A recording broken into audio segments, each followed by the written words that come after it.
Hi, welcome to Akilandeswari சமையல். இன்றைக்கி உங்கள் அகிலாண்டீஸ்வரி சமையலில் கொங்கு நாட்டு மட்டன் குழம்பு செய்ய போகிறோம். எங்கள் ஊர்லெலாம் கொங்கு நாட்டு பக்கம்லாம் இந்த மாதிரி தான் மட்டன் குழம்பு செய்வாங்க.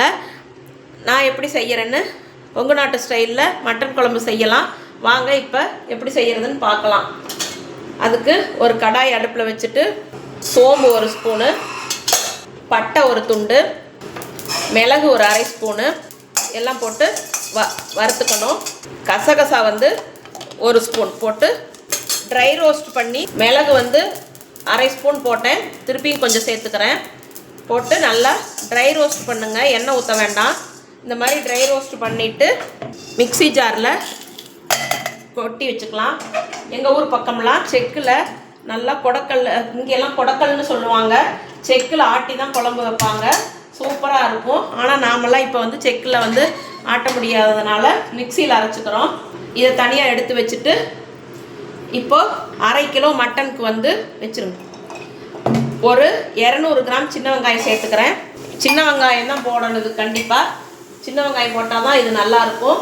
விளக்கெண்ணெய் ஊற்றிக்கணும். வெங்காயம் வதக்கிறதுக்கு விளக்கெண்ணெய் ஊற்றிக்கணும். நாங்கள் விளக்கெண்ணெய் தான் ஊற்றி செய்வோம். ஆமணக்கு எண்ணெய்ன்னு சொல்லுவாங்க. நீங்கள் விளக்கெண்ணெய் இல்லை, வீட்டில் ஆமணக்கு எண்ணெய் இல்லை அப்படின்னா சாதாரணமாக சமையலுக்கு யூஸ் பண்ணுற எண்ணெயே ஊற்றிக்கலாம். இந்த வெங்காயத்தை நல்லா வதக்கிக்கணும். நல்லா வெங்காயம் வதங்கிக்கிட்டு இருக்கட்டும். இந்த நம்ம சோம்பு, பட்டை, மிளகு, கசகசெல்லாம் வறுத்தோம் இல்லைங்களா, அதில் மஞ்சள் தூள் ஒரு அரை ஸ்பூன் சேர்த்துக்கலாம். குழம்பு கொஞ்சம் குழம்போட கன்சிஸ்டன்சி கொஞ்சம் திக்காக இருக்கிறதுக்காக சும்மா ஒரு அரை ஸ்பூன் பொட்டுக்கடலை சேர்த்துக்கலாம். இதில் நம்மளுக்கு குழம்புக்கு தேவையான அளவுக்கு நாங்கள் மசாலா அரைச்சி வச்சுருப்போம். கறி மிளகாத்தூள்னே நாங்கள் தனியாக அரைச்சி வச்சுருப்போம். நீங்கள் இது இல்லாதவங்க மல்லித்தூள் தனியாக, மிளகாத்தூள் தனியாக கூட சேர்த்துக்கலாம். நாங்கள் இது மட்டன், சிக்கன், தக்காளி குழம்பு, இந்த மாதிரி அரைச்சி ஊற்றி வைக்கிற குழம்பு எல்லாத்துக்குமே யூஸ் பண்ணுவோம். இதில் நம்மளுக்கு குழம்புக்கு தேவையான அளவுக்கு இந்த மசாலாத்தூள் நம்ம சேர்த்துக்கலாம். நான் ஒரு 4 ஸ்பூன் 4.5 ஸ்பூன் சேர்த்துருக்கேன். என்ன மசாலா இது? மல்லி, மிளகாய், பட்டை, மட்டனுக்கு சிக்கனுக்கு எல்லாமே பட்டை, சோம்பு, சீரகம், மிளகு எல்லாமே போட்டு வறுத்து காய வச்சு அரைச்சிட்டு வச்சுருக்கோம். பாருங்கள், வெங்காயம் நல்லா இந்த அளவுக்கு வதங்கணும். எங்கள் ஊரில் கொங்கு நாட்டு பக்கம் இந்த மாதிரி தான் மட்டன், சிக்கனுக்கெல்லாம் குழம்பு வைப்போம். இந்த குழம்பு சின்ன வெங்காயம் சேர்த்து செய்கிறதுனால ரொம்ப டேஸ்ட்டாக இருக்கும். அதுவும் சிக்கன் குழம்புலாம் இந்த மாதிரி அரைச்சி செஞ்சு தண்ணி குழம்பு வச்சிட்டோம்னா சூப்பராக இருக்கும். சளியெல்லாம் பிடிச்சிருந்ததுன்னா சளியெல்லாம் தூரம் பறந்து ஓடிடும். அந்த மாதிரி இருக்குது இந்த குழம்பு. அவ்வளோதான். வெங்காயம் இந்த அளவுக்கு வதங்கினா போதும். வெங்காயத்தை நல்லா ஆற வச்சு மிக்சியில் இந்த மசாலா கூட சேர்த்து வெங்காயத்தையும் நல்லா ஆற வச்சு அரைச்சிக்கணும். இதை தனியாக நம்ம எடுத்து வச்சிடலாம், ஆறட்டும். இப்போ குழம்பு தாளித்து விட்டுடலாம். குழம்பு தாளிக்கிறதுக்கு ஒரு குக்கர் அடுப்பில் வச்சுட்டு, கிராமத்து பக்கம் ஊர்லெலாம் மட்டன் வாங்கினோம்னா குண்டாவிலேயே வச்சிட்டோம்னாவே, சாதாரணமாக பெரிய பாத்திரத்தில் வச்சோம்னாவே வெந்துக்கும். ஆனால் நாங்கள் இங்கே டவுனில் வாங்குறதுனால கொஞ்சம் குக்கரில் வச்சு சவுண்ட் விட்டால் தான் மட்டன் வேகும். அதனால குழம்பு டைரெக்டாக நான் குக்கர்லேயே தாளித்து விட்டுறேன். இப்போ ஒரு குக்கர் அடுப்பில் வச்சுருந்தேன். நல்லா குக்கர் சூடாயிருச்சு. குழம்பு தாளிக்கிறதுக்கு தேவையான அளவுக்கு எண்ணெய் ஊற்றிக்குங்க. மட்டன்னால் கொஞ்சம் கம்மியாகவே எண்ணெய் சேர்த்துக்கலாம், ஏன்னா மட்டனில் கொழுப்பெல்லாம் இருக்கும். எண்ணெய் நல்லா சூடாகணும்.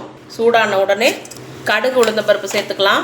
இது தாளிக்கிறதுக்கு கொஞ்சம் ஒரு 10-15 சின்ன வெங்காயம், ஒரு 4 பச்சை மிளகாய், ஒரு கொத்து கருவேப்பிலை, ஒரு தக்காளி இது கட் பண்ணி வச்சுருக்கிறேன். கடுகு பொரிஞ்சிருச்சு. இப்போ இந்த கட் பண்ணி வச்சுருக்க வெங்காயம், தக்காளிலாம் சேர்த்துக்கலாம். சேர்த்துட்டு நல்லா வதக்கி விட்டுக்குங்க. பாருங்கள், வெங்காயம், தக்காளி இந்த அளவுக்கு வதங்கினா போதும். இஞ்சி பூண்டு பேஸ்ட்டு சேர்த்துக்கலாம். இஞ்சி பூண்டு பேஸ்ட்டு ஒரு 2 ஸ்பூன் போட்டுக்குங்க. நான் இஞ்சி பூண்டு எப்போவுமே மொத்தமாக அரைச்சி வச்சுக்குவேன். இஞ்சி பூண்டோட பச்சை வாசனை போக வரைக்கும் வதங்கிக்கிட்டு இருக்கட்டும். இப்போ நம்ம இந்த சின்ன வெங்காயத்தை வணக்கணும் இல்லைங்களா, அதை இந்த மசாலா கூட சேர்த்துக்கலாம். இந்த மசாலாவோட சேர்த்துட்டு நல்லா நைஸாக அரைச்சிக்கணும் மிக்சியில்.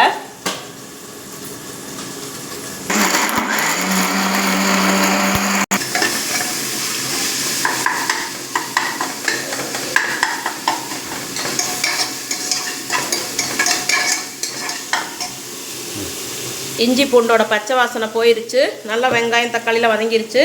இப்போ நம்ம கழுவி க்ளீன் பண்ணி வச்சுருக்கிற மட்டனை சேர்த்துக்கலாம்.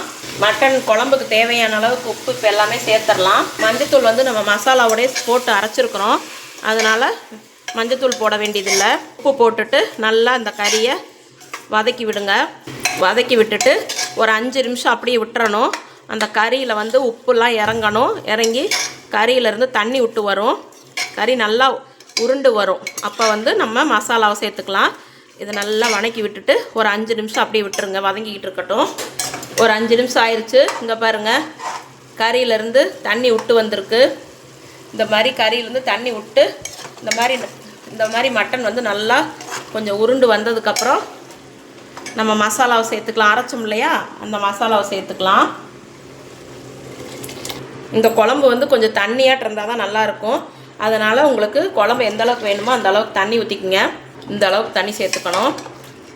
அப்போ தான் நம்மளுக்கு குழம்பு வந்து நல்லா கொஞ்சம் ரொம்பவும் தண்ணியாட்டம் இருக்கக்கூடாது. சிக்கன் குழம்புனா கொஞ்சம் ரொம்ப தண்ணியாட்டம் தான் நல்லாயிருக்கும். மட்டன் குழம்பு வந்து ஓரளவுக்கு கரெக்டாக இந்த அளவுக்கு தண்ணியாக இருந்தால் போதும். உப்பெல்லாம் செக் பண்ணிவிட்டு இப்போ வந்து நம்ம குக்கர் மூடியை போட்டு கறி வேகிற அளவுக்கு, உங்களுடைய கறி எந்த அளவுக்கு சவுண்ட் விட்டால் வேகுமோ அந்த அளவுக்கு விட்டுக்குங்க. நான் வந்து ஒரு 7லேருந்து 8 விசில் விட்டுருவேன். இந்த கறி வந்து அப்போ தான் வேகும். சவுண்டு வந்ததுக்கப்புறம் குழம்பு எப்படி ரெடியாக இருக்குதுன்னு பார்க்கலாம். அதுக்கப்புறம் நம்ம வந்து தேங்காய் அரைச்சி ஊற்றணும். குழம்பு ரெடியானோடனே தேங்காய் அரைச்சி ஊற்றுறத நான் கடைசியாக காட்டுறேன். இங்கே பாருங்கள், ஒரு 7-8 விசில் விட்டு விசில் அடங்கினதுக்கப்புறம் நம்ம மட்டன் குழம்பு ரெடி ஆயிடுச்சு. கறியும் நல்லா வெந்துருச்சு. இப்போ இந்த டைமில் வந்து நம்ம குழம்பு குடிக்கிறதுனா கூட சளி இருந்தால் தேங்காய் ஊற்றுறதுக்கு முன்னாடி இந்த மாதிரி குழம்பு எடுத்து நம்ம குடித்தோம்னா சளியெல்லாம் பறந்து போயிடும். நான் அதை பாருங்கள் குடிக்கிறதுக்காக டம்ளரில் எடுத்து வச்சுருக்கிறேன். இப்போ தேங்காய் அரைச்சி ஊற்றலாம். இப்போ தேங்காய் கொஞ்சமாக வந்து நம்ம வந்து ஒரு 2 டேபிள் ஸ்பூன் அளவுக்கு தேங்காய் எடுத்துருக்கிறேன். அது கூட சின்ன ஸ்பூனில் 1 ஸ்பூன் சோம்பு மட்டும் சேர்த்துக்கலாம், வேறு ஒன்றும் வேண்டியதில்லை. சோம்பு சேர்த்துட்டு தண்ணி கொஞ்சமாக ஊற்றி நைஸ் பேஸ்ட்டாக அரைச்சிக்கணும். ஸ்டவ்வை ஆன் பண்ணிவிட்டு தேங்காய் ஊற்றிடலாம். தேங்காய் ஊற்றி சும்மா ஒரு கொதி வந்த உடனே குழம்பு ஆஃப் பண்ணிடலாம். அவ்வளோதான், நம்ம கொங்கு நாட்டு மட்டன் குழம்பு ரெடி ஆயிடுச்சு. சூப்பராக இருக்கும்.